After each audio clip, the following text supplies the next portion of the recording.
Right, so Hare Krishna devotees, welcome to day 4 of our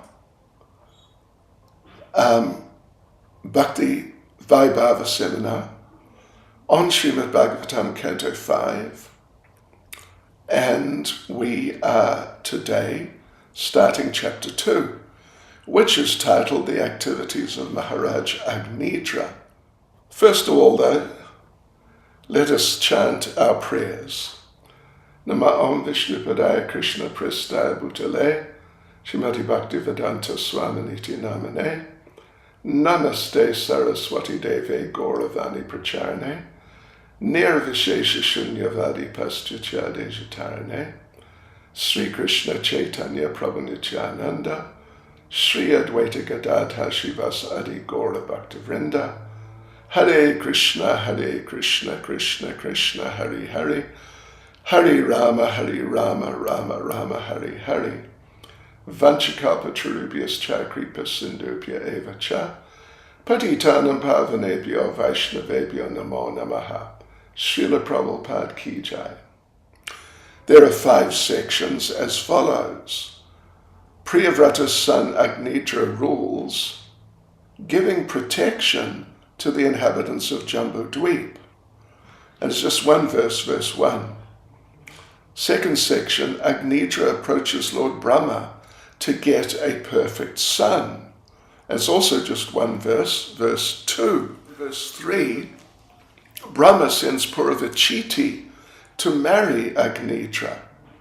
This is verse 3 to verse 6. Then section 4, Agnidra appreciates Puravachiti's beauty, verse 7 to verse 16, and then they marry and produce children, the 5th section, verse 17 to verse 23. So, okay, the first section, first verse, the section's titled Priyavrata's son Agnidra rules, giving protection to the inhabitants of Jambu Dweep. So verse 1, Sri Shukadev Goswami continued, after his father Maharaj Priyavrata departed to follow the path of spiritual life by undergoing austerities, King Agnidra completely obeyed his order.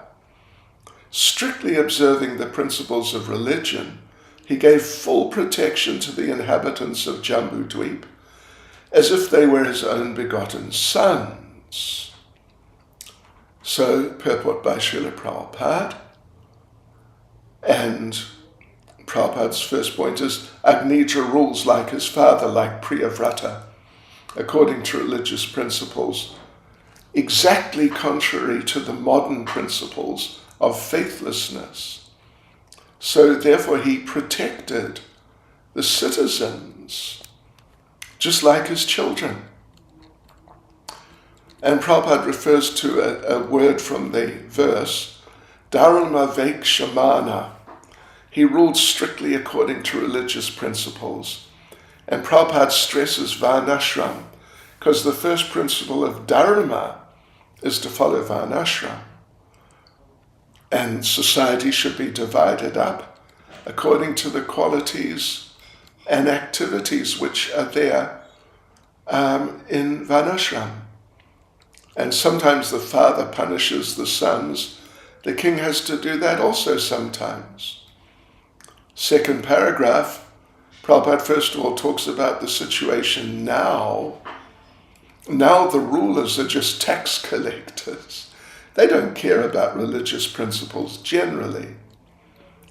If they do, they don't have the right ideas about what are and what are not religious principles.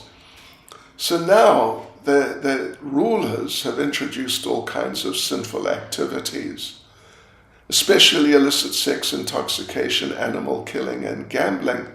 These things are now prominent even in India.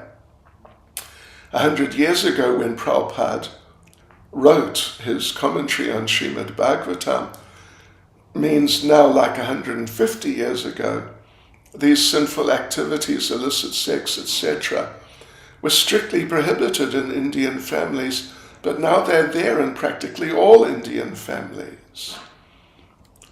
Prabhupada says that the Bhagavatam makes a prediction. He quotes the Bhagavatam. In Kali Yuga, the government will be entrusted to Dasyu Dharma, which means the occupational duty of rogues and thieves.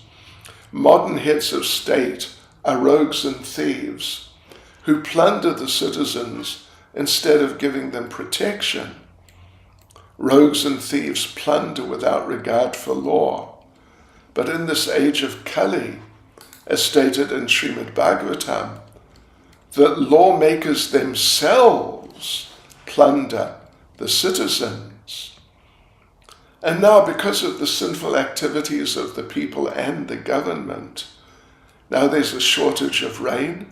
Gradually there'll be drought and no production of food grains.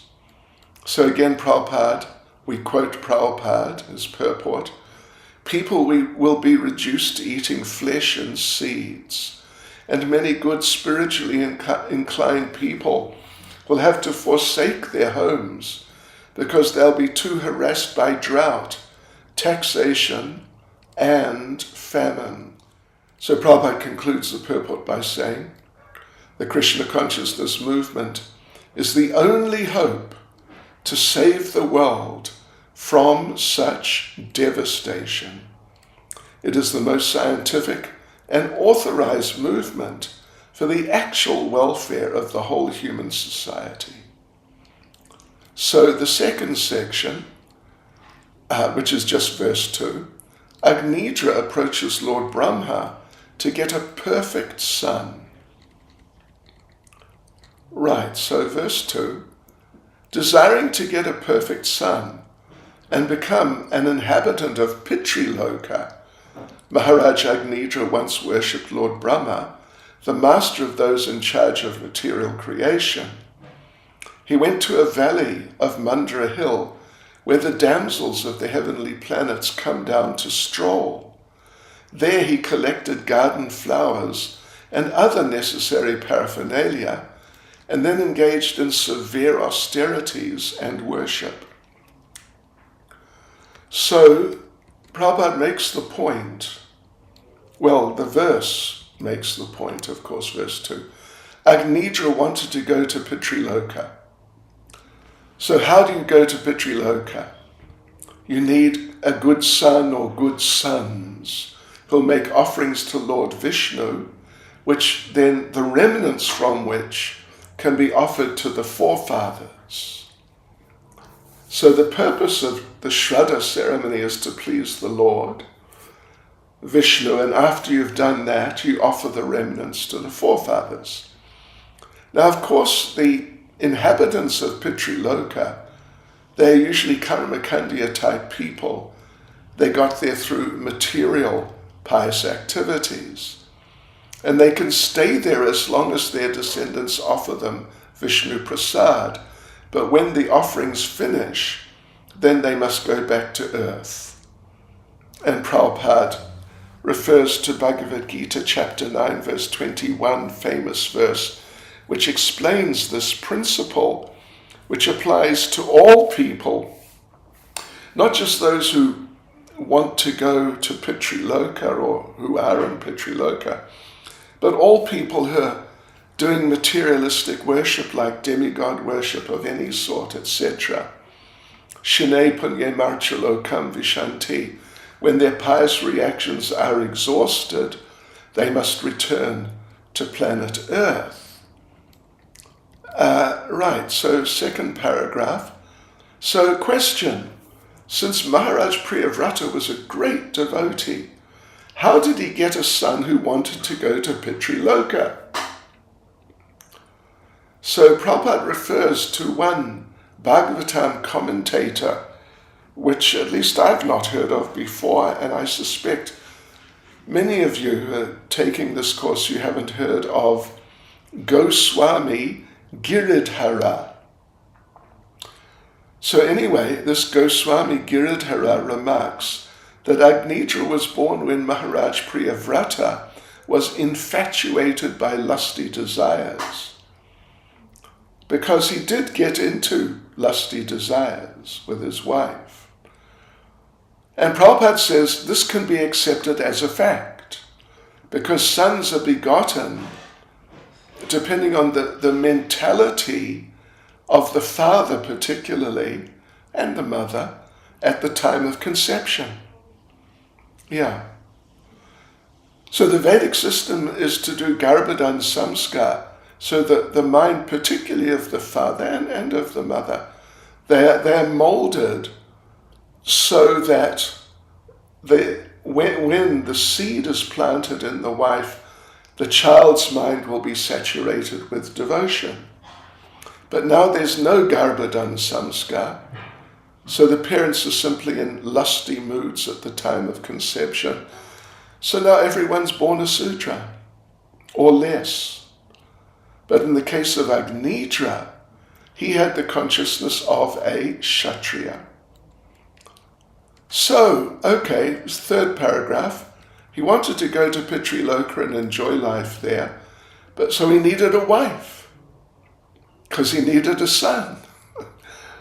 Without a son, these things can't be done. So he needed a wife to get a son who would then do yearly pinda so he could carry on enjoying in Pitriloka. So he really wanted a good son. Where would he get one? Or where would he get a good wife with whom he could get a good son? From a family of demigods. Therefore he went to Mandra Hill, where women of the demigods usually go to worship Lord Brahma. And then Prabhupada gives some quotes of verses which say that materialists who want material things worship demigods. Then Prabhupada concludes the purport by saying, but an intelligent devotee, instead of being entangled by the happiness of this material world in the form of a beautiful wife, material opulence and children, so an intelligent devotee desires to be immediately transferred back home, back to Godhead. Thus he worships the Supreme Personality of Godhead, Vishnu. So now on to the third section. From verse 3 to verse 6, Brahma sends Purvachiti to marry Agnidra. Right, so there are 4 verses here, 3, 4, 5, and 6. Let's read the verses first and then come back and read them again with their purports. Verse 3. Understanding King Agnidra's desire, the first and most powerful created being of this universe, Lord Brahma, selected the best of the dancing girls in his assembly, whose name was Purvachiti, and sent her to the king. Verse 4, the Apsara sent by Lord Brahma began strolling in a beautiful park near the place where the king was meditating and worshipping. The park was beautiful because of its dense green foliage and golden creepers. There were pairs of varied birds such as peacocks, and in a lake there were ducks and swans, all vibrating very sweet sounds. Thus the park was magnificently beautiful because of the foliage, the clear water, the lotus flowers, and the sweet singing of various kinds of birds. Verse 5. As Purvachiti passed by on the road in a very beautiful style and mood of her own, the pleasing ornaments on her ankles tinkled with her every step. Although Prince Agnidra was controlling his senses, practicing yoga with half-open eyes, he could see her with his lotus-like eyes. And when he heard the sweet tinkling of her bangles, he opened his eyes slightly more and could see that she was just nearby. Verse 6. Like a honeybee, the Apsara smelled the beautiful and attractive flowers. She could attract the minds and vision of both humans and demigods by her playful movements, her shyness and humility, her glances, the very pleasing sounds that poured from her mouth as she spoke, and the motion of her limbs. By all these qualities she opened for Cupid, who bears an arrow of flowers, a path of oral reception into the minds of men. When she spoke, nectar seemed to flow from her mouth.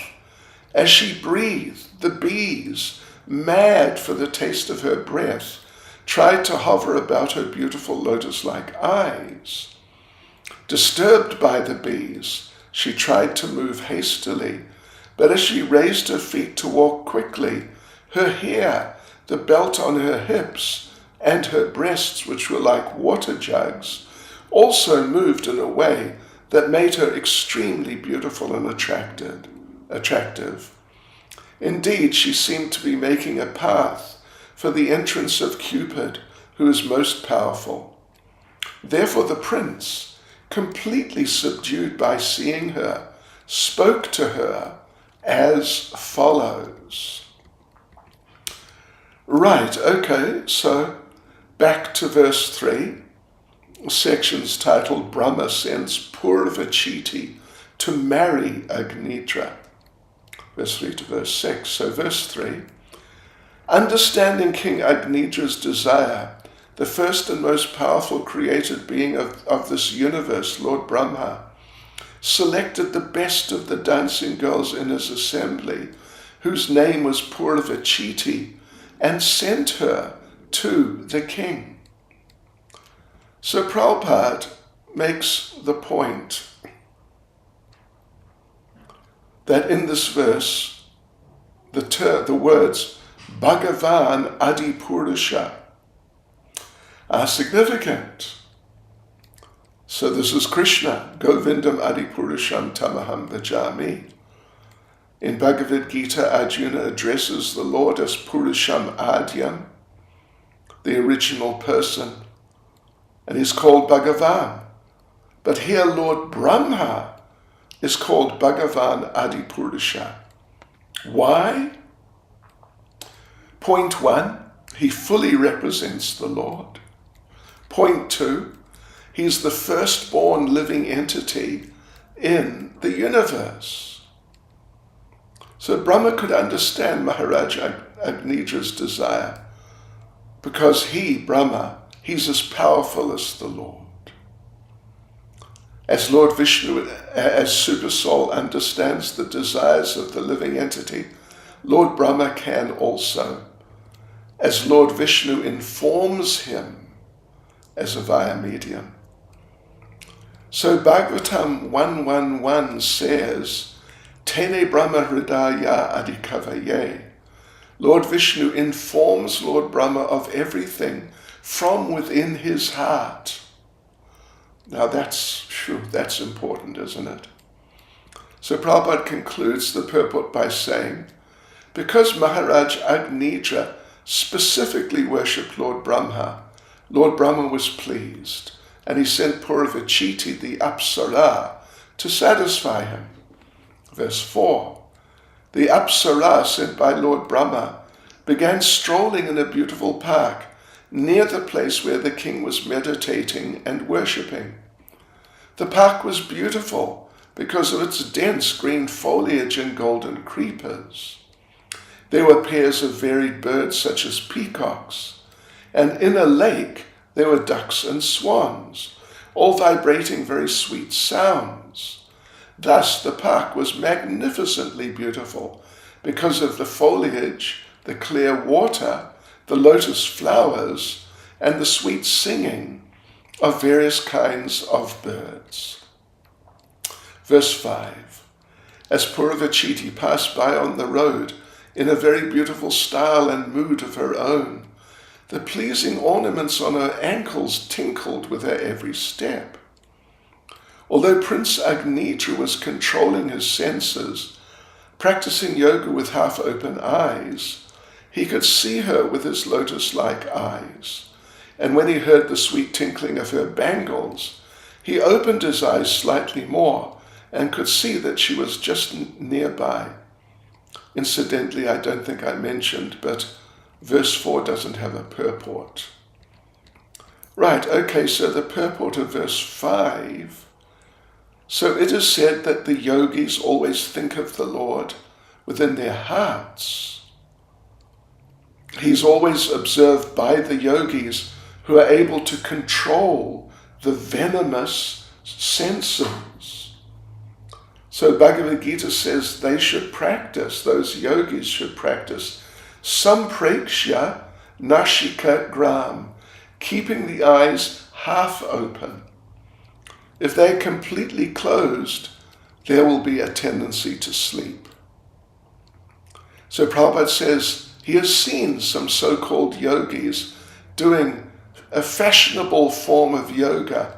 He has seen them close their eyes, but then Prabhupada says he has seen them sleep and snore while meditating. And this is not yoga. You must keep your eyes half open and look at the tip of the nose. So second paragraph, although Maharaj Agnidra was practicing mystic yoga, trying to control the senses, but the tinkling sound of Purvachiti's ankle bells disturbed his practice. Of course, real yoga means controlling the senses. And the yogis have to practice mystic yoga to control their senses, but the sense control of the devotee in devotional service can never be disturbed. Yeah, the mystic yogis, they have to mechanically control the senses, force their minds, force their senses not to deviate and focus on material things. But the devotees, all the devotees do is engage the senses in devotional service, then they can never be disturbed. So Prabhupada refers to Prabodhananda Saraswati, who says that for those who have attained the merciful sidelong glance of Lord Gora, the poisonous fangs of the untamable black snakes of the senses become broken. So therefore the practice of devotional service is better than just doing some form of yoga. The venomous quality of the senses is completely nullified. So therefore devotees, or at least very advanced devotees, can see hundreds and thousands of beautiful women but not be attracted. Whereas the ordinary yogis, like the Ashtanga yogis, doing the physical exercises, sitting cross-legged and so on, they'll fall down. And the example is there of Vishvamitra. So here the example is Maharaj Agnidra. He simply heard the tinkling of the ankle bells. So Prabhupada concludes the purport by saying, as he opened his lotus-like eyes, he could immediately see that the Apsara was present by his side. Verse 6, like a honeybee, the Apsara smelled the beautiful and attractive flowers. She could attract the minds and vision of both humans and demigods by her playful movements, her shyness and humility, her glances, the very pleasing sounds that poured from her mouth as she spoke, and the motion of her limbs. By all these qualities she opened for Cupid, who bears an arrow of flowers, a path of oral reception into the minds of men. When she spoke, nectar seemed to flow from her mouth. As she breathed, the bees, mad for the taste of her breath, tried to hover about her beautiful lotus-like eyes. Disturbed by the bees, she tried to move hastily, but as she raised her feet to walk quickly, her hair, the belt on her hips, and her breasts, which were like water jugs, also moved in a way that made her extremely beautiful and attractive. Indeed, she seemed to be making a path for the entrance of Cupid, who is most powerful. Therefore the prince, completely subdued by seeing her, spoke to her as follows. Right, so Srila Prabhupada's purport. Our first point is that a woman's beautiful features attract the minds, not just of men, but demigods also. And the words Divija and Manuja emphasize that. Such beautiful women are attractive here and on the heavenly planets also. Even though the standard of living in the heavenly planets is many thousands of times better in the heavenly planets than here. And also the bodily features of the women are many thousands of times more beautiful than here. So anyway, the Creator has made a woman's body to attract and awaken lusty desires. So when one is controlled by Cupid or the beauty of a woman, he becomes stunned like stone. And then captivated like this, he wants to stay in this world. So promotion to the spiritual world is checked by seeing the beautiful bodily structure and movement of women. Therefore, Lord Chaitanya has advised to be aware, to beware of this and of materialistic civilization. And Lord Chaitanya, if you've read the Chaitanya Charitamrita, you'd know, he even refused to meet King Prataparudra because he was an opulent person, a king. And therefore, Lord Chaitanya is setting an example that a person could be attracted by the opulence. So therefore, Lord Chaitanya said, Niskinchanasya Bhagavad Bhajanon Mukasya. Those who are engaged in the devotional service of the Lord, because they're very serious about going back home, back to Godhead, should be very careful to avoid seeing the beautiful gestures of women, and should also avoid seeing persons who are very rich. And second paragraph of the purport, Prabhupada quotes or refers to Chaitanya Charitamrita, Madhya Lila chapter 11 verse 8. This is the translation. Alas for a person who's seriously desiring to cross the material ocean and engage in the transcendental loving service of the Lord without material motives. So for such a person, seeing a materialist engaged in sense gratification, or seeing a woman who is similarly interested, is more abominable than drinking poison willingly. That's amazing, isn't it? So therefore, one who's serious about going back to Godhead should not contemplate the attractive features of women and the opulence of rich people. Prabhupada concludes the purport by saying, such contemplation will check one's advancement in spiritual life. Once a devotee is fixed in Krishna consciousness, however, these attractions will not agitate his mind. So we go on to section 4, which is from verse 7 to verse 16. Agnidra appreciates Purvachiti's beauty. Let us read the verses first. The prince mistakenly addressed the Apsara. O best of saintly persons, who are you? Why are you on this hill? And what do you want to do? Are you one of the illusory potencies of the Supreme Personality of Godhead? You seem to be carrying 2 bows without strings. What is the reason you carry these bows? Is it for some purpose of your own, or for the sake of a friend? Perhaps you carry them to kill the mad animals in this forest. Right, so verse 8. Then Agnidra observed the glancing eyes of Purvachiti and said, "My dear friend, you have two very powerful arrows, namely your glancing eyes.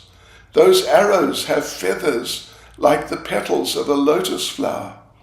Although they have no shafts, they are very beautiful, and they have very sharp piercing points. They appear very peaceful, and thus it seems they will not be shot at anyone. You must be loitering in this forest to shoot these arrows at someone, but I cannot understand whom.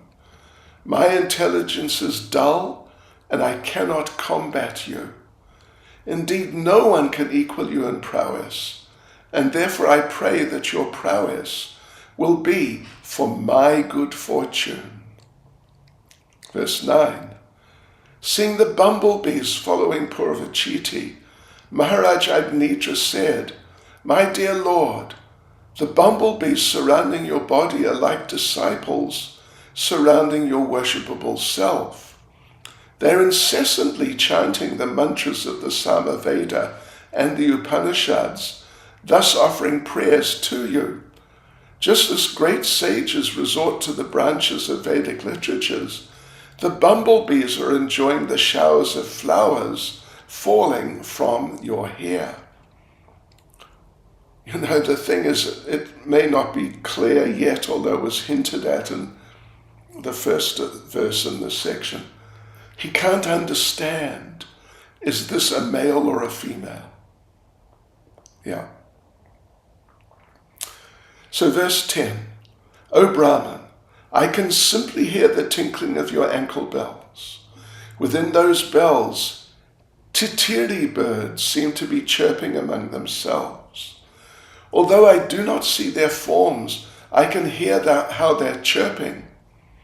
When I look at your beautiful circular hips, I see there the lovely color of kadamba flowers, and your waist is encircled by a belt of burning cinders. Indeed, you seem to have forgotten to dress yourself." Verse 11. Agnidra then praised Purvachiti's raised breasts. He said, my dear Brahman, maybe this is a boy. "My dear Brahman, your waist is very thin, yet with great difficulty you're carefully carrying two horns, to which my eyes have become attracted. What is filling those two beautiful horns? You seem to have spread fragrant red powder upon them, powder that is like the rising morning sun.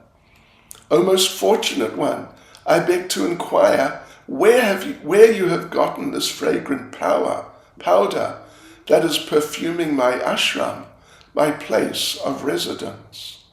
Verse 12. "O best friend, will you kindly show me the place where you reside? I cannot imagine how the residents of that place have gotten such wonderful bodily features as your raised breasts, which agitate the mind and eyes of a person like me who sees them. Judging by the sweet speech and kind smiles of those residents, I think that their mouths must contain nectar." Verse 13. "My dear friend, what do you eat to maintain your body? Because you are chewing betel, a pleasing scent is emanating from your mouth. This proves that you always eat the remnants of food offered to Vishnu. Indeed, you must also be an expansion of Lord Vishnu's body. Your face is as beautiful as a pleasing lake. Your jeweled earrings resemble two brilliant sharks with unblinking eyes like those of Vishnu, and your own eyes resemble two restless fish. Simultaneously, therefore, two sharks and two restless fish are swimming in the lake of your face.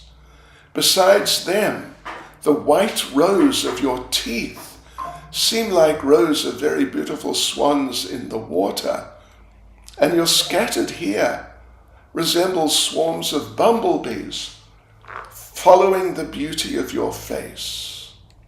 Verse 14. My mind is already restless, and by playing with a ball, moving it all about with your lotus-like palm, you're also agitating my eyes. Your curling black hair is now scattered, but you are not attentive to arranging it.